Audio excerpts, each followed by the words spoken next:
گھر جا کر ترجمہ دیکھ، سورۃ حج آیت نمبر 73 ہے۔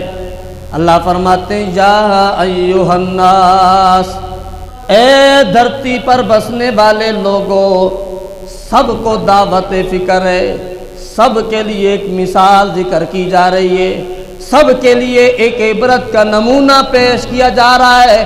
ضرب مثل فاستمعوا لہ، ایک مثال بیان کی جا رہی ہے، لیکن خیال کرنا مثال تیری میری کتاب کی نہیں، مثال اللہ کی کتاب سے ذکر کی جا رہی ہے۔ فاستمعوا لہ، کان لگا لو۔ کیا مثال ہے؟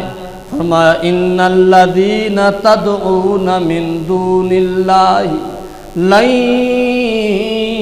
یخلقوا ذبابا، تم جن کو پکارتے ہو نا من دون اللہ، اللہ کے علاوہ، جن کو تم پکارتے ہو اللہ کے علاوہ، خواہ بت ہیں یا بزرگ ہیں، جو بھی ہیں، خیال کر لو، لن یخلقوا ذبابا، ہرگز وہ ایک مکھی بھی پیدا نہیں کر سکتے۔ لن یخلقوا ذبابا ولو اجتمعوا لہ، ایک مکھی کے برابر بھی کوئی چیز پیدا نہیں کر سکتے۔ یا اللہ، ایک بزرگ ہو تو بیچارے کے لیے مشکل ہوگا۔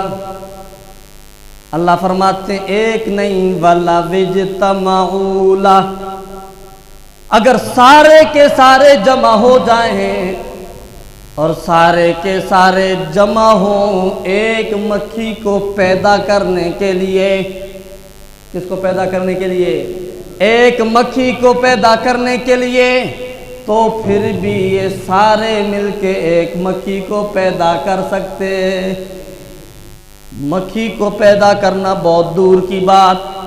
ان یسلبہم الذباب شیئا لا یستنقذوہ منہ، مکھی پیدا کرنا دور کی بات، اگر یہ کھانا کھا رہے ہوں اور مکھی ان سے کچھ لے کر کے چلی جائے، کھینچ کر کے چلی جائے، قرآن کے الفاظ بڑے عجیب ہیں۔ یہ نہیں کہا ان یأخذ منہم الذباب، اگر ان سے مکھی لے لینا نا، یسلبہم الذباب، اگر مکھی کھینچ لے، بزرگ اپنی طرف کھینچنا چاہیں اور مکھی اپنی طرف کھینچنا چاہے، بزرگ اتنے کمزور ہیں کہ مکھی اچانک سے آ کر کے لے جائے، بزرگ وہ دانا، وہ تنکا جو مکھی اپنے منہ کے اندر دبا کر کے اڑ جاتی ہے، بزرگ اس تنکے کو بھی واپس لوٹا سکتے، لا یستنقذون، نہیں بچا سکتے اس کو۔